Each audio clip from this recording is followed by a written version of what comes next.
Nice. Thanks, Asaph. What was that song? That's called the Snake Song. Nice.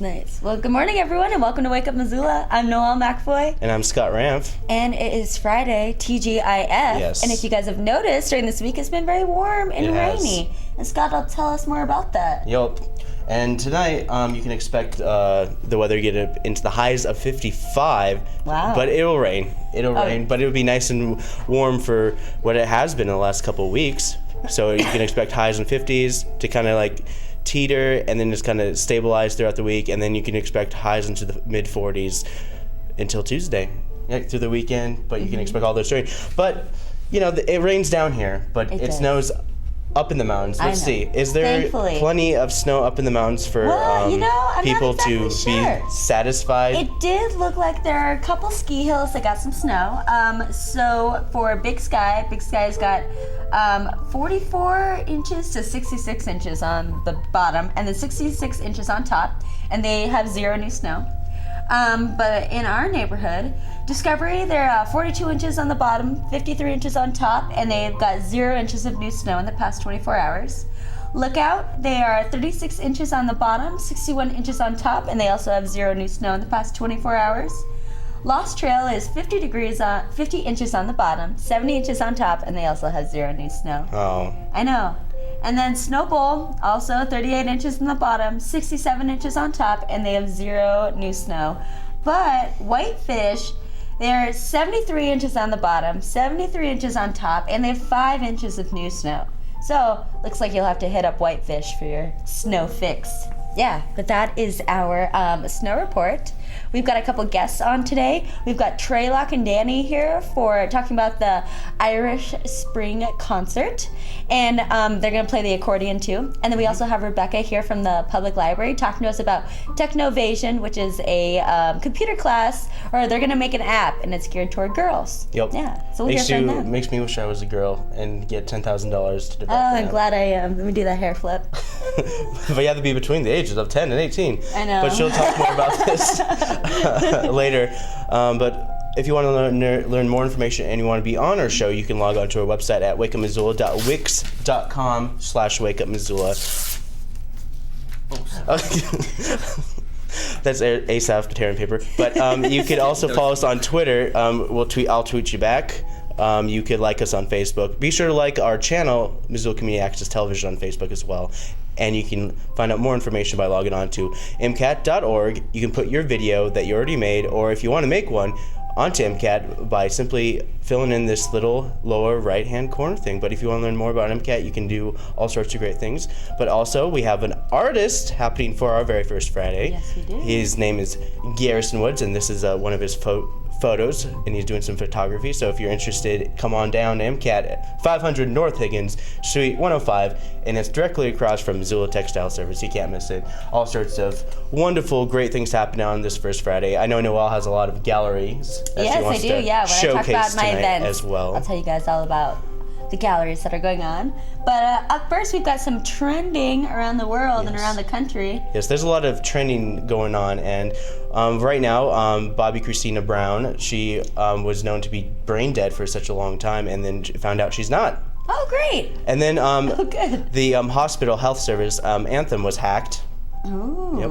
And of course, a couple of videos that's crazy that's been trending all week. I'm not sure if you heard of this, but I'm going to show it real quick. It is crazy. So here it is. Oh. As you can see. Oh my God! Yeah. Oh my God! Have you seen that? Oh no! Yeah, but that's intense. That happened in that's an Taiwan? Asian Air. Taipei. Yeah. Mm-hmm. TransAsia crash in Taipei. Yep. Man, I wouldn't fly TransAsia. There's sketchy things that go on there. Well, if you ever seen a plane crash, it's plane travel is one of the safest forms of travel because cars are crazy. People, yeah. Let's just walk. Walking is the safest form of travel. Yeah. It's the slowest. But also, what also is trending online is a craziness about Brian Williams fabricating a story, and this is his apology on the NBC Nightly News. On this broadcast last week, in an effort to honor and thank a veteran who protected me and so many others after a ground fire incident in the desert during the Iraq War invasion, I made a mistake in recalling the events of 12 years ago. It did not take long to hear from some brave men and women in the air crews who were also in that desert. I want to apologize. I said I was traveling in an aircraft that was hit by RPG fire. I was instead in a following aircraft. We all landed after the ground fire incident and spent 2. Yeah. Oh, scandalous. So yeah, that's what's going on. You can see the whole speech online as well. And he's been doing this for what, decades, right? Like, Yeah, but he should everyone know better. Yeah. Sensationalizing the media.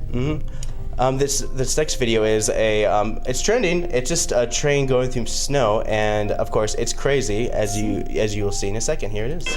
So you can see the train tumbling through all that snow, Oh my God. and this is in Nebraska, so you know they have all that snow Yeah. just traveling through. That's kind of fun. So if you fun. I like that. if you think the snow's gone for right now, you know it's gonna come. There's gonna be a huge snowstorm eventually. Because last year, remember the old El Nino or La Nina? I don't know what Yeah. we call it. I don't know It's either, I don't know. People like label it and then just like, oh, it's the El Nino. Well, But last year was crazy. yeah, remember that blizzard? That was our when we did our first show. Was show. that huge blizzard last Yeah, year. that was the news. That was a big news going on. Yeah, that was crazy. Yeah, Schools I shut walked down. here. I know. I remember. I walked here for a quarter mile in the snow. Oh my god! I drove my Subaru and it rocked. Yeah. I was just plowing through that snow. My Subaru basically looked like that train. It was awesome. There's an ongoing joke that in Missoula especially, where it's the land of the Subarus can roam free. Yeah. Into the open plains of Missoula, Montana is the Subaru. You'll see like bison running and then Subarus driving around. Yes. And they recently, yesterday, I did a shoot, and it was about they opened some housing just off of Russell Street for mentally ill individuals and clients who are having trouble getting out from being homeless. Who have. And it gives their privacy. But I'll give it. I'll throw it to Mayor John Engen, who was there at the ribbon cutting of this ceremony. So here is all that stuff. Here's all that stuff. But yeah, here's the ribbon cutting of these new affordable housing for these individuals. It is terrific to be here. I am always amazed at the work Patty and our friends at the Western Montana Mental Health Center do. These were my stomping grounds to a certain degree as a kid. This neighborhood is much changed, and it's much changed in many ways for the better, because this is another edifice that is testament to Missoula's capacity for caring for each other. And it is tough enough some days to live this life if you don't have a hang-up, a challenge, a complication, an ache or a pain or a tear, hungry belly, a scarred psyche. It's all tough enough.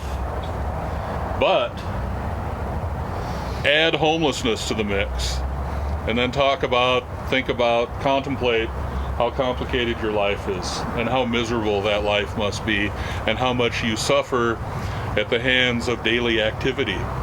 And think about all of that changing quickly, compassionately, miraculously, and fundamentally affordably with a place like this. Suddenly, you know where you're sleeping. You know where your refrigerator is. You know your address. And that address is all that you need to move just a little bit further down the line. That address is all you need to have some sense of permanence, some sense of stability, and some sense that you matter to somebody. You matter enough that you have an address. And if you matter that much, maybe the next step is easier, right? Maybe the next day is a little less painful. And maybe, just maybe, one day is pain-free and life is good. That's what a place like this represents, right? It's more than bricks and mortar. It's more than sticks and plaster, appliances and paint. This is a manifestation of us doing the right thing for one another. So thank you for all of that. And thank you for being here today. I look forward to seeing many folks live happily and comfortably in this fabulous shelter. Hey, everyone. We're here with a full crowd. Yeah. We got a full house in here. We got Danny on the accordion, as you can see, and Traoloch Riordain, who is the mastermind for the Irish concert series here happening in the next 2 months. So can you guys tell me about what's going on? Yeah. Well, it's part of a series of concerts that we've been running every spring over the course, every 2 years during the springtime. And what we try to do is bring out traditional Irish musicians and those who kind of have learned the music, not in school or anything like that, but at home or from the older generation. So they're actually inheriting a tradition that comes from their own area. What we'd like to do is to bring them out here and give our own students an opportunity to listen to them, and also give the community an opportunity to listen and build that connection through the music between Montana and Ireland. Yeah, and do you have ongoing theme with each of your concerts? Well, we do. I suppose there's a kind of the thing about it all is that the relationship between Montana and America and Ireland has been very vibrant in terms of music, going back over 300 years. And one of the things I suppose that has occurred is that there has been a kind of a breakdown in certain respects, especially here, because we don't have the same degree of emigration here anymore. I mean, there was a time 100 years ago you had musicians from Ireland all over the place. Now the tradition still continues here, and what we're trying to do is just bring it all together, bring the Irish of America and the Irish of Ireland in the context of the music together, playing together, celebrating this culture, this tradition, because it is this culture that unites both groups into a community of common descent. There's a shared heritage, Awesome. one people sharing a culture. So it's Yeah. very important for both the Irish Americans and the Irish of Ireland to come together and celebrate that shared heritage, and that's what we try to do. And we've been very, very successful. And as a consequence of this, you may recall before Christmas we had a Christmas concert, which is made up of kids, Irish Americans and American kids, and others in the Irish Studies program who went up, who sang, who danced, who played music, and basically it was a very polished and also very passionate affair. It was a great celebration. So, it's great to see these things happening, and this course has been foundational to all. So of what can you when are these concerts? Well, the first concert actually will take place in the Irish capital of the Rockies tonight in the Butte, at the Montana Tech Library Auditorium, and then tomorrow at the Recital Hall at 7:30. Danny is going to play as well, and you can get tickets for it at Rock and Rudy's, or you can go online to friendsofirishstudies.com. And you can just show up at the door as well. And there's a sweetheart deal if somebody wants to go to all 4 concerts, because there's a series of 4 performers coming out. You can actually get a ticket for all 4 for $45. Yeah, and the nice thing is that it happens every first and third Saturday of the month, and since February is an even month, March it's on the exact same days, so it's the 7th. There's and a the symmetry 21st. there. Yeah. There is, and I would encourage people to come out and come up and enjoy, and you'll get to meet an awful lot of people, of course, that you will know, and get to meet Danny here and talk to him, and he's a charming Kerry man. Like everyone else from that county. How long have you been playing the accordion? About 30 years. Yeah, so I learned from, I suppose, the music at home in my house and in the locality from the older generation of musicians, like Traoloch said. So it's a tradition to that area. Cool. Musical tradition to that area. So yeah. And then what area are you from in Ireland? County Kerry, so north of that county, a place called Ballyduff. in Cool. Kerry, yeah.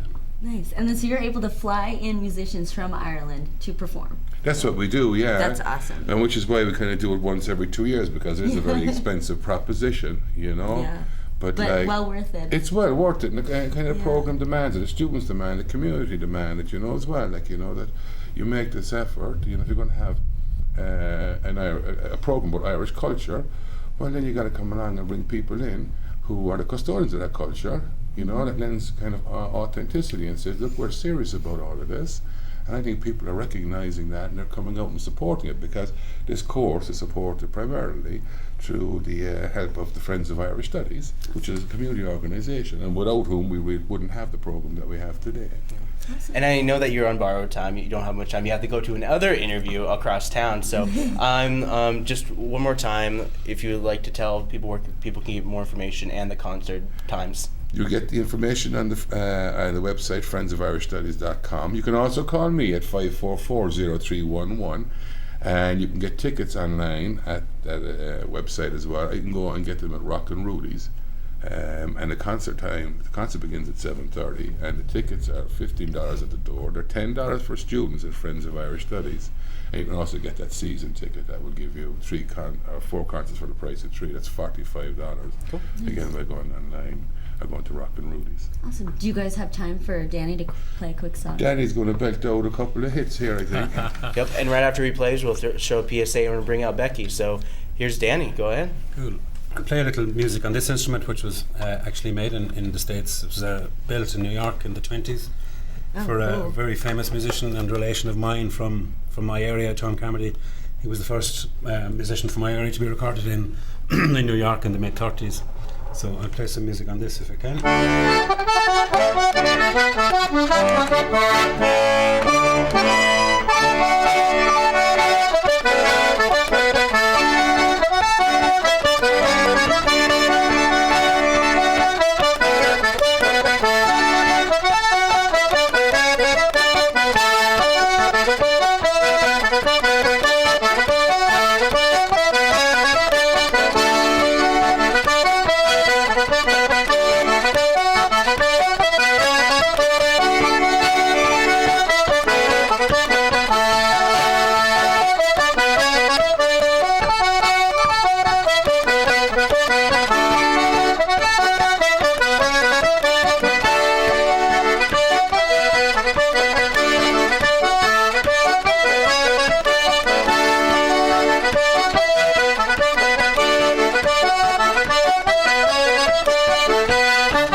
Thanks for joining us. We'll be right back, everyone. Thanks, Noah.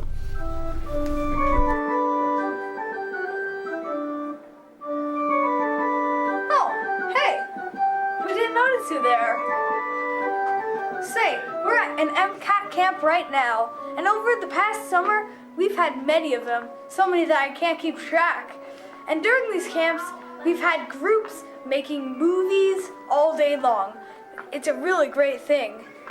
And you can sign your child up today. The thing is, MCAT camps are amazing and fun, and everyone loves them. So, if you're thinking of camps to put your child in this summer to get them away from you, choose MCAT, because we know what we're doing, I think. And everything is just spectacular. Here I am, cat. Here I am, cat. Everything is cool. Here I am, cat. Here I am, cat. Everything is cool with a K.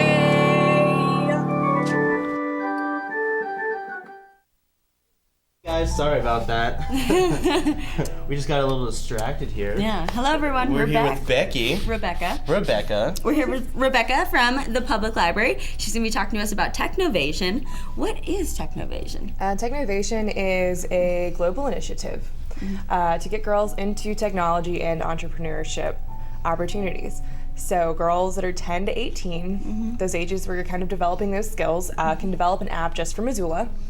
And if their app is chosen, they get to go to San Francisco, meet with girls from all over the world, and possibly win $10,000 to develop their app. Sweet. That's awesome. So basically, what they really have to do is just kind of come up with a great idea, Yeah, that's and all. they'll be like, boom, you can get $10,000 to help develop it. Yep. And who's all working on this together? So we've got just ladies from all over in the community. So you'd have a female mentor, which is really cool. And the larger organization is supported by Google, Dropbox, Twitter, giant organizations that we're all kind of familiar with that, you know, if you get recognized by, you could get a great job in the future. Yeah. Nice. Cool. And then so how many spots do you have? As many as possible. We just need groups of girls that are middle school to high school age, and we break them into groups of 3 to 5, and Awesome. just as many girls that want to participate because it's Yeah. free. Cool. Yeah. How do you register? There's a website, so just technovation.com, and everything's pretty self-explanatory. You register and you're good to go. Cool. And then when does registration end? February 15th. Wow. And when is this all happening? Like what day?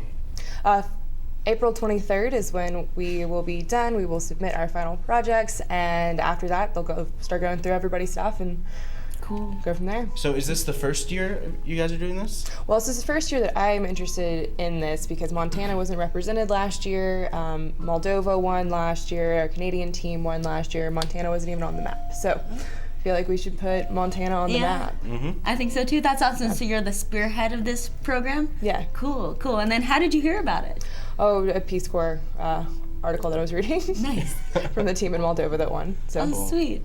So That's cool. what can you think? What do you think about some of the since technology's increased, what do you think women's involvement with technology has become in recent years? It's slowly increasing, but women will be taking over. So to get the girls kind of into it, you know, at an early enough age Yeah. to where they can. Yeah. Cool. Cool. Okay. So then, when are you guys gonna start like formulating everything? As soon as everybody signed up. So the Okay, 15th. like 15th. Yeah. ASAP. Okay. And then, what are the hours that you guys are gonna get together? Well, it depends on the girls. So, you know, we can have 3-hour sessions once a week if they want to do that and just really work hard, or we can do like an hour a week and kind of lazily go through the project and make sure it just gets done. Depends on the girls. Okay. Yeah. The Nice. girl makes the killer app and takes over the world. Yeah. Most likely. Yeah, most Starting in Missoula, Montana. Yep.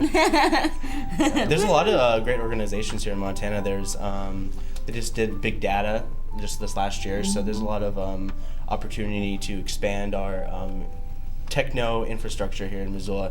If only we can get broadband. Yeah. Blame the city. I know that's true. We've been talking about it for like ever since we started the show. It's Yeah. been, like technology's been a slow thing kind of happening Yeah. here. But I Yeah. can see like Montana gets everything last. But you must have saw the new list of all the Google Fiber that just dropped. Yeah. Yeah. So it would be nice eventually to see Missoula on that list, but Yeah. right now they're going through the big major cities, so Yeah. it's crazy. It is pretty crazy. So where and when? Again, Just one more time.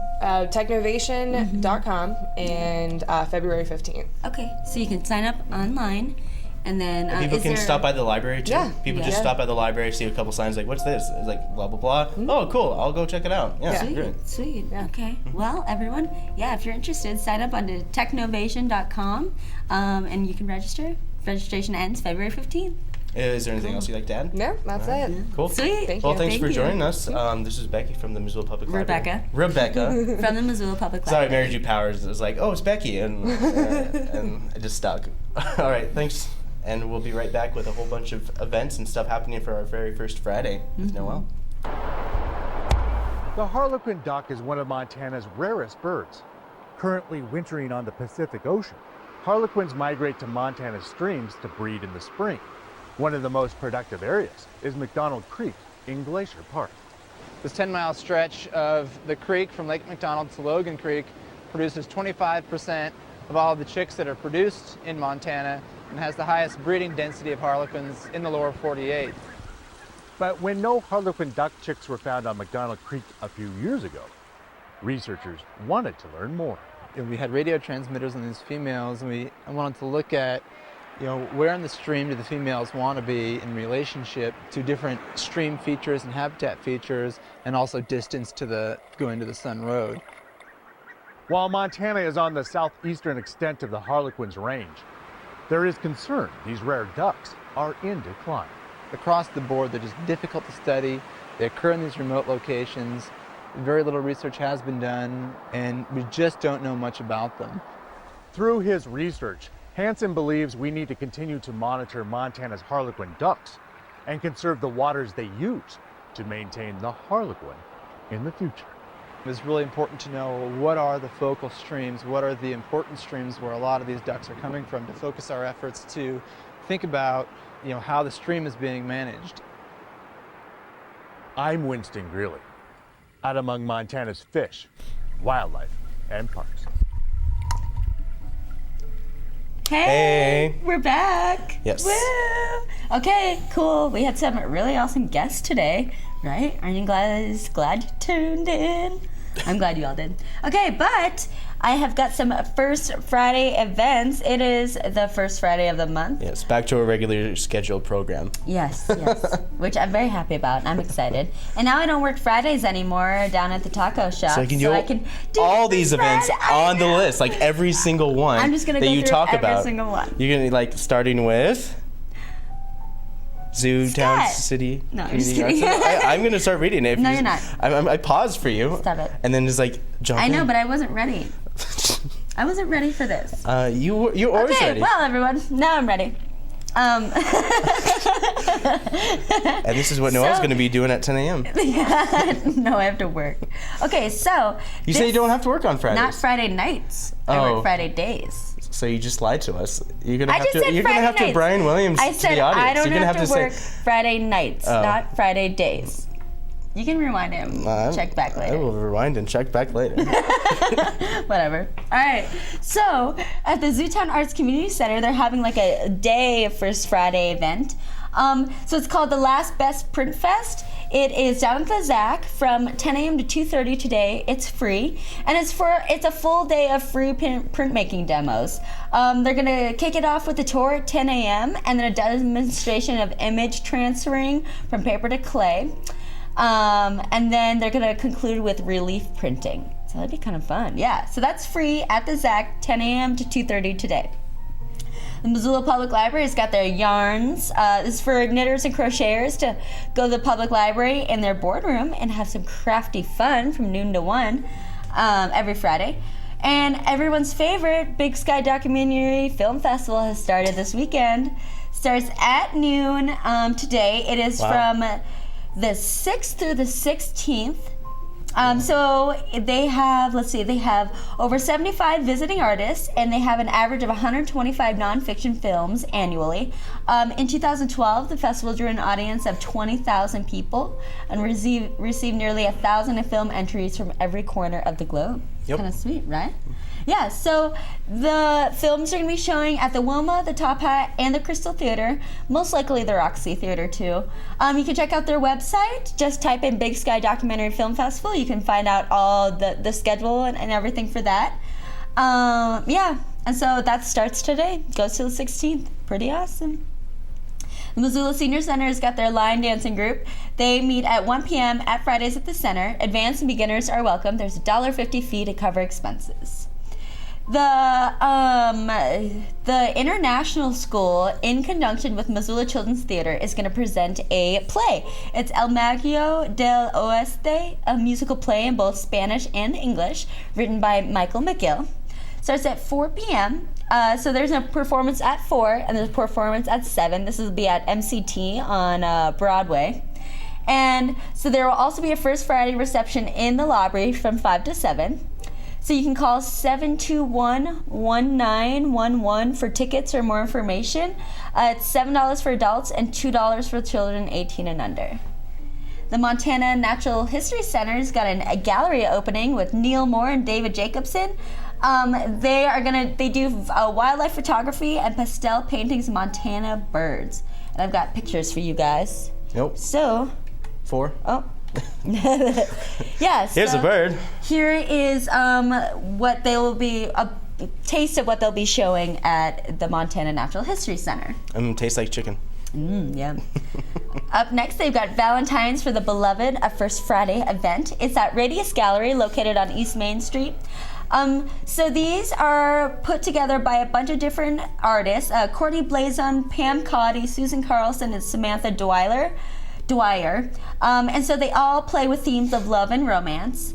And so they have these different, all their different media about love and romance. Yeah. There wasn't and any if you picture don't for think Valentine's doesn't come soon enough, yeah, it's next weekend. make it happen. Yeah. At 5 p.m. at Gecko Designs tonight, there is a artist reception for Bayla Lax. She's a watercolor artist, and here is a sample of her artwork. So that'll be at the Gecko Designs down on Higgins, starting at 5. So it's like a picture within a picture? Yeah, kind of cool. I think it's neat. Yeah. There is a First Friday art night at Monty Doliak Gallery. So they're going to have on view a selection of paintings, prints, and posters interpreting the mountain ranges of the Rockies, as well as the island ranges of the high Montana prairie. Sounds so romantic. There'll be musical stylings provided by Keith Harden. Refreshments will be served and everyone is welcome. 139 West Front Street from 5 to 8. And the image that I'm about to show you is called Teton Autumn, which is Monty's newest limited edition print. But he's dead, right? Yeah, he's been dead. Okay, so they're just like, okay. They're just slowly releasing his works that hasn't been seen by prying eyes. Yeah, so that's beautiful. Yeah, he has a lot of great art. Mm-hmm. Yep, so that'll be at the Monty Doliak I really like Theater, the themes there. 5 to 7. He has very interesting themes, but most of his theme work tends to be bright colors. Bright colors Really? is his themes. Yeah, it's really nice. Kind of like 50s cards and whatnot. Up next, we got a First Friday exhibition, Ceramics by Adelheid. And I'm sorry, I just butchered that. By Mrs. West. So it's going to be at Hunter Bay Coffee Bar, starting at 5 p.m. And here is a little taste of the ceramics that she does. Yeah, pretty sweet, huh? Yep. Cool. Okay, and then Montana Art and Framing, they're doing Jewels in the Crown, Yellowstone's Thermal Features. This is put on by Lee Silman. And the exhibit runs from February 6th to the 28th. It's, so from 1990 to 2006, he's photographed Yellowstone spouting geysers, simmering hot springs, and bubbling mud pots with an 8x10 camera view. The camera weighs 75 pounds, and all the related camping gear had to be transported to remote areas by mules. So he was pretty dedicated to this. So they have an emphasis on rarely seen features, and the 8x10 negatives are made into contact prints of ultra fine quality. Wow. Yeah. So here is a picture that he'll be presenting. That's pretty sweet. Don't they sell those kind of cameras at the university? I don't know. Like I'm not sure if they low black and white film at the store or whatever. Anyways. I'm not sure. Yeah, they might. Yeah. And then up next, there is the Art of Politics, Young, Hip, and Engaged. Starts at 5 p.m.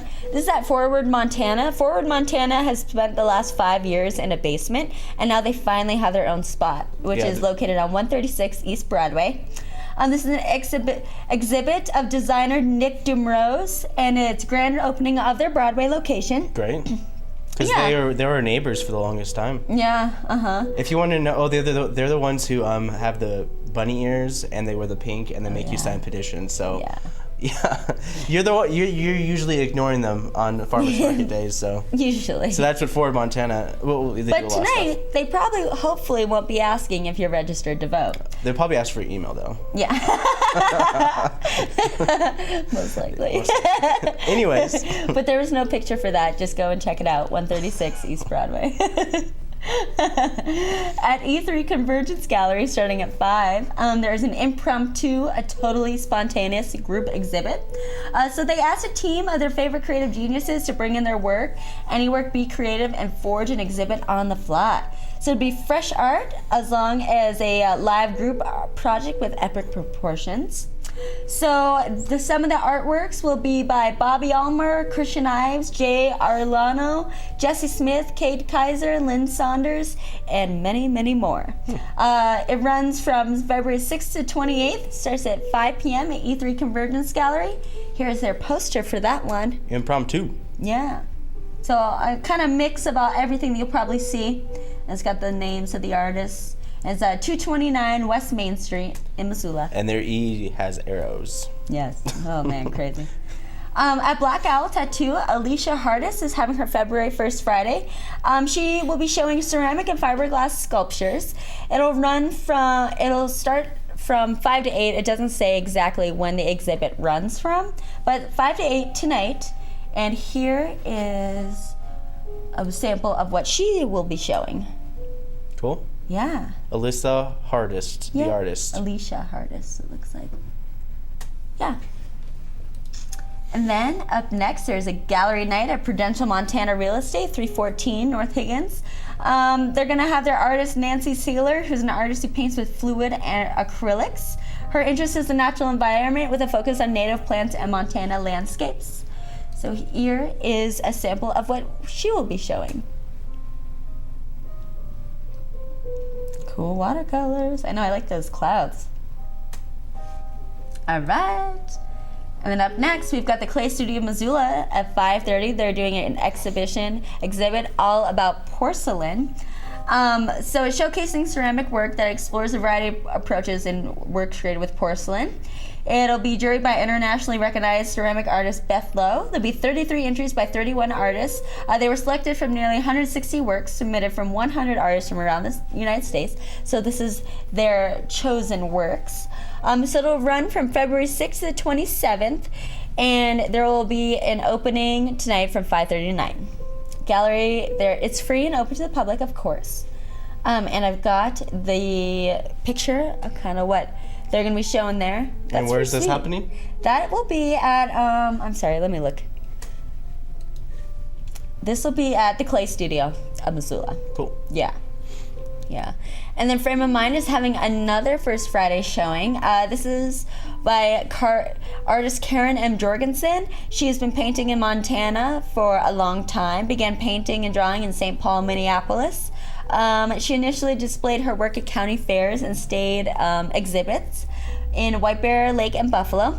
And this is a sample of what you guys will see from her. Ah, very classic. Nice, very picturesque and classic. Cool, yeah. And then not my last event, but there is an author, Missoula author. Her name is Sharma Shields. She just wrote a book called The Sasquatch's Hunter's Almanac. She's going to be at Shakespeare & Company at 7 p.m. tonight reading from her book. Her book is about Eli Roebuck, a 10-year-old boy who watched in disbelief as his mother packed her bags and ran off with her lover, a giant Sasquatch named Mr. Krantz. So begins Eli's lifelong obsession with northwestern hominids and the dark, absurd, and heartfelt novel, The Sasquatch Hunter's Almanac. The Sasquatch, Mr. Are you sure he wasn't some fat, hairy Italian guy? He might be, yeah, I bet he was. Yeah, so here is the cover of her book. She'll be reading from that at Shakespeare & Company today. Nice. A couple more things. We've got the ACDA benefit concert. That is for the dance department. Nice. It'll be in the Partv building at the university in their open space. Starts at 7:30. It'll be tonight and tomorrow night, starting at 7:30. Tickets are $5 donation at the door. And then MCAT has got their First Friday showing. It is from 5 to 8 tonight. Be showing art from Garrison Wood. There will be wine and some hors d'oeuvres, refreshments, and maybe some crackers. I saw a box of crackers back there. Back in the other room. Hopefully Joel put some crackers out. Yeah. And so that's what's going on for First Friday. I just wanted to highlight First Friday events tonight. You know, they only come around once a month. But as always, if you want to know what's going on Saturday and what's going on Sunday, you can check out MissoulaEvents.net.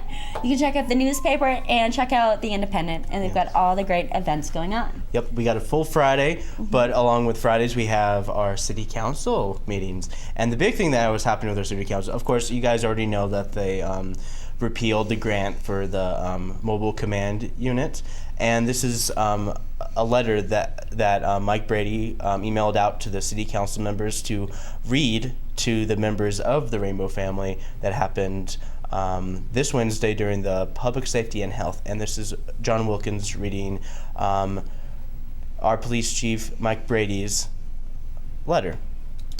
I am requesting that this item be pulled from the agenda because upon further consideration in light of concerns from the community and the council members, the Missoula Police Department will be withdrawing the grant application. I have received comments both in support and opposition to the grant, which would have provided for a communication vehicle to and in our mission of protecting and serving citizens in the event of an emergency. While the vehicle wasn't intended nor designed for military purposes, we made mistakes in our application by implying that peaceful groups were extremists and necessitated the application. In particular, the original grant application cited the Rainbow family as an extremist group whose activities made this vehicle necessary.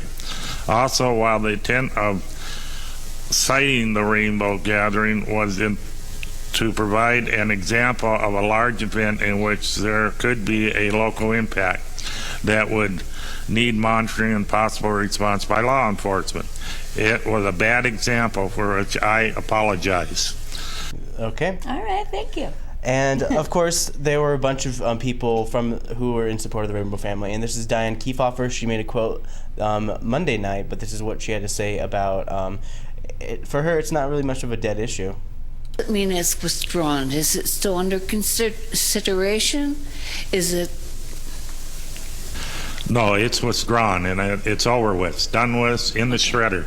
Okay. It doesn't mean that somewhere down the line that this, something else could come up from Homeland Security. Right. But as far as this one goes right now, it's done, over with. Okay. Kaput. So it doesn't just mean that you remove the Rainbow people as a terrorist group. It means the whole bill was withdrawn. I would say that the Rainbow group will never be mentioned as a terrorist group again. Thank you very much. Okay.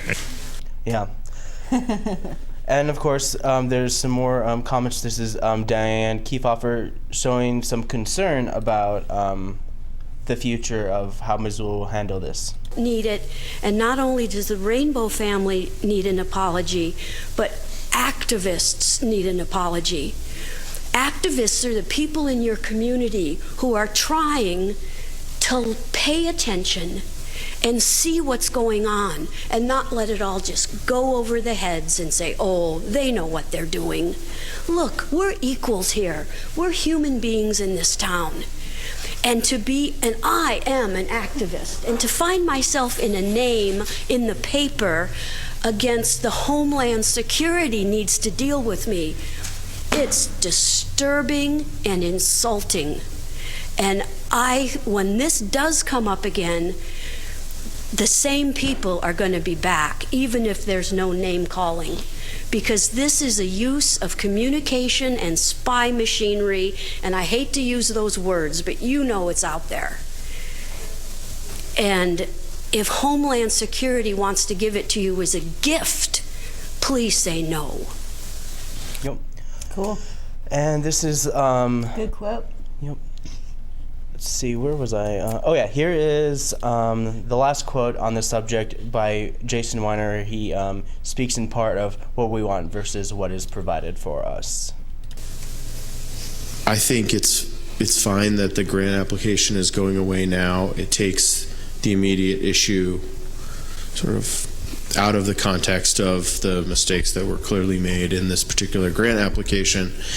I don't think it settles the question from here on out. I mean, these opportunities are going to continue to arise. We have a police force that has a lot of equipment for the use of force, and that's what they're there for in no small part. I've personally talked with the police chief and the mayor about the policies surrounding how they respond to activists, and I think the model of that is what happens when people block Reserve Street, when there were megaloads coming through, or when people block the train tracks in order to protest coal trains. And what you find in those situations is that the Missoula police are not heavy-handed, that they are sensitive to people's First Amendment rights, and that they don't abuse the equipment that they have in the pursuit of their duties. So I feel like our police department's practices are in the right place. We don't really have any policy that speaks to it, and so that's the void that this leaves. It doesn't become an occasion to set any kind of policy about how we use equipment that has paramilitary dimensions to it. Yep. And later on in this meeting, they expressed that it probably would have been a lot simpler if it was the fire department who requested this vehicle rather than the police department. Mm-hmm. Yeah. Which totally makes sense. Yeah, it totally does. Yeah, because if the fire department was going to use it, yeah, cool. They want to use it for the fires and communications. Yeah. But whenever police get fancy new toys, it's under scrutiny, and you gotta be like, okay, so these guys. Well, they have. Or anything that's given to us by Homeland Security, and because Homeland Security has had nothing but a bad rep since its incarnation. It's just basically, it was a reactive organization to a tragic event that happened 13 years ago. Yeah. Mm-hmm. But moving on, there's also a health segment in the public safety and health as well. And I know, right? Finally. But they usually have it, and they're talking about a bunch of new programs that are working in the Missoula County Health Department. And Annette Mendelin, she works in the Missoula County Health Department for 25 years. I'm going to read most of this, and there's only 2 quotes from the health that I actually use. So she's talking about the 3 finished projects.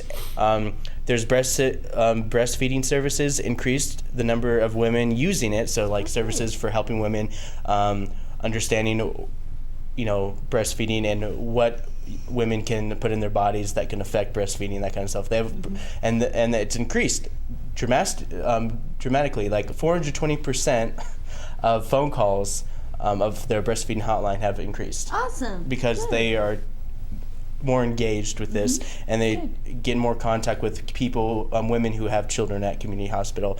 The next one is Health Service Division, which utilizes all staff meeting, and the word is all staff meeting, and it's all in quotes. And it's the concept of having a staff meeting with everybody around. And they said that at first, you think to yourself, okay, too many meetings, a 2-hour meeting. You get called into a 2-hour meeting. It's like, okay, sometimes it's like a lot of people are like very tired of going to all these like meetings for work and all this stuff. It's like, oh, remember, it's like, do we really need a meeting? Because there's nothing wrong. And all that stuff. So they showed some improvement, and if they have stuff to talk about, which include a lot of these new projects that are happening, the new projects include cross-division promotion is the current project they're working on, and this is what it's all about, courtesy, and this is Annette Mendelin talking about cross-division promotion. Vision promotion.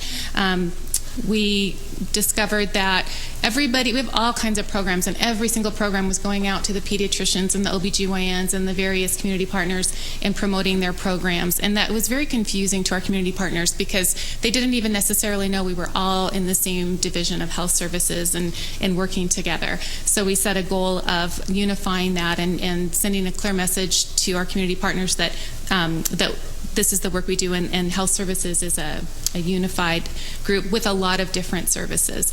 And that's a project in progress.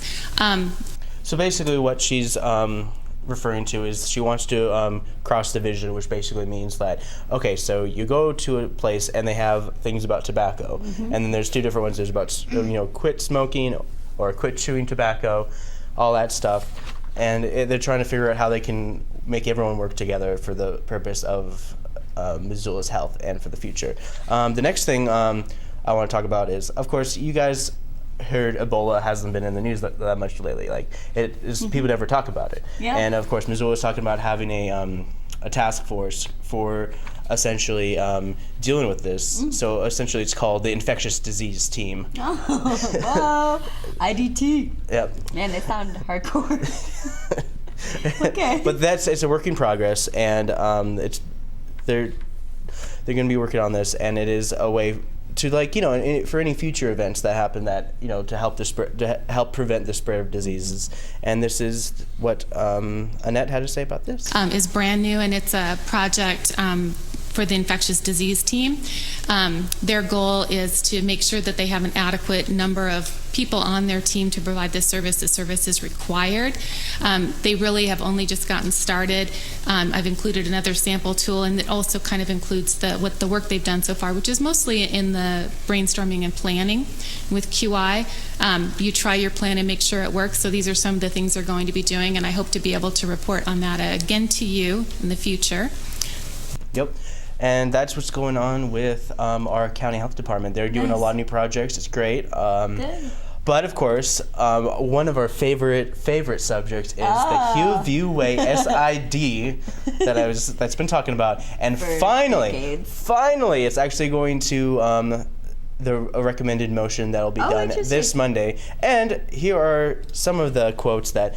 This first thing is Bruce Bender, CAO, is back with negotiations to the improvement to the Hillview Way via money for the Special Improvement District, aka SID, aka vacant landowners who don't want to pay for a new road that they don't use.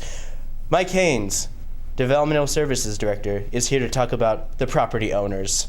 We have had letters drafted tailored to these particular property owners and ready to send out, but it didn't make any sense to do that until we had an agreement that was that we had, you know, general consensus and agreement on, and we haven't gotten to that point. So yes, but so basically they have drawn up an agreement with the vacant landowners, lawyers, and such, and all they need to do to get the property owners is to sign off on them. So they draw up the plans, something that would benefit everybody.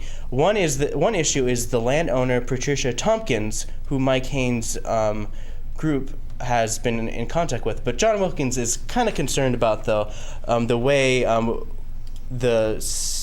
these people, Mike Haynes' people, are going about working with Patricia Tompkins. So this is their little spat. Conversations on the phone with him. Have you ever met them? Met her? In person? Yes. No. Okay. You know how her age? Mm-hmm. Well, I have spoken to her son. Okay. Because I am being told she don't know nothing about it. And that bothers me. Well, I have spoken to her. I know on the she's phone. up there in years, and I know she's not healthy. And I'm dealing with my own mother on issues that she couldn't figure out on her own. And so I want some clarification that she's really been contacted, her son's been contacted. I can show you emails that I've sent to his. She don't know nothing about it. Yeah, well, we have emails that I've sent to her son, and I have spoken to him on the phone. And you got emails in return? No. Yeah.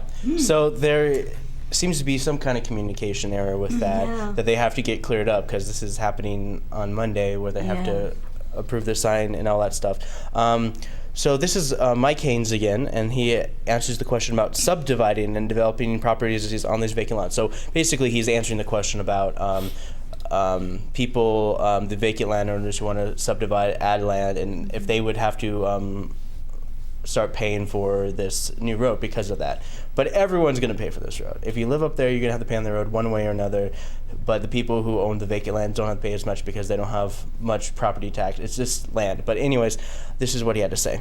In terms of an easy subdivision and creating additional units, that's not reasonably expected on the remainder of the property. There is the opportunity to do ADUs in certain districts, and if that happens, then we'll deal with that. Yep. And next up is Bruce Bender, and he's talking about the narrowing the gap of protests, and he checked out how many people have protests, what are the valid protests, and they gave notice to a lot of people, and the amount of protest against this SID and all that stuff is pretty low, because they've been talking about it for over a year, and we've been talking about it since we started the show. Yeah. Hillview has been going on for a while now, so it's kind of uncommon for people not to know what's going on, but this is what Bruce Bender. In our discussions here, there are over 800 properties, but over 600 have not protested. So you have a significant portion of property owners that have basically you would call informed consent. I mean, they aren't voting for it, but they haven't protested it either. So in our we're narrowing in on a very few percentage of the property owners here in this dealings, where I urge you to be cognizant of that. You have a large support of the other property owners. Yep. And that was Bruce Bender. Of course, speaking of a lot of the property owners, this is Marilyn Ryan, and she has a lot of concerns about, if we got to get this thing done. This isn't like a yes or no type of deal. This road has to be fixed because it's timed out, it's old, and this is why. Sketchy. I commend the city road crew for having pieced that road back together. They did a tremendous job. I didn't think it was going to be possible. But we're ready to have that happen again. Another hard freeze and a quick frost, and the whole thing's going to erupt again. I understand the concerns of the large landowners, and they're real. But I also understand the concerns of a parent, a grandparent, who watch kids walk down that road, ride their bikes down that road. A lot of adults do. It's a safety hazard. I'd probably drive down there 3 or 4 times a day. The road needs to be fixed. I understand George Jensen's concern about the drainage, and I trust his judgment. He's a good man, as you probably all know. But I urge you to move forward. We can't solve this problem until we get the engineering done and we look at it. Project's already put off 1 more year. Very disappointed in that. It's the reality. Let's get started. Approve these measures. Move forward. Map out the drainage. Get this road fixed. It is a disaster. We've already had it. Yep. Yeah. Yep. Tell it like it is. Mm-hmm. Well, they put it off for so many years, and back in 2006. I'm not trying to remain against the property owners, but it's like convincing somebody who doesn't even care about the road. Yeah. People who don't drive on the road. People don't go on the road. Because I remember there was a quote not too long ago about one of the property landowners, and the lawyer said is like, they'd be perfectly fine if it was just a dirt road. Mm. So we're dealing, the city and organizations and other people with these SIDs are dealing with people who don't want it because they don't feel like they need to worry about it, but they have all this property up there. But this is John Wilkins once again, and this is his area, this is his ward, and he's been part of this ward for a long time, and he's seen this fail many times before, and he's really wants this to happen. So this is what John Wilkins had to say. The associated other 2 motions. Would you like me to read them all? I must have. Let me find that real quick. I thought I had it. You did. That thing gets crazy. Yeah, this thing is cray-cray. So I have to find the exact time code. Exact time. So it's 46:10 into I'll the just meeting. do some side dancing. Right. Okay, here it is. Oh, okay. Doing that all the time. I always wanted this road to be improved. It's a need that needs to be done. I have 2 concerns. That the price of this road is going to change once we do the engineering, and that's not going to be good. What it might cost people, especially since we haven't done the engineering yet.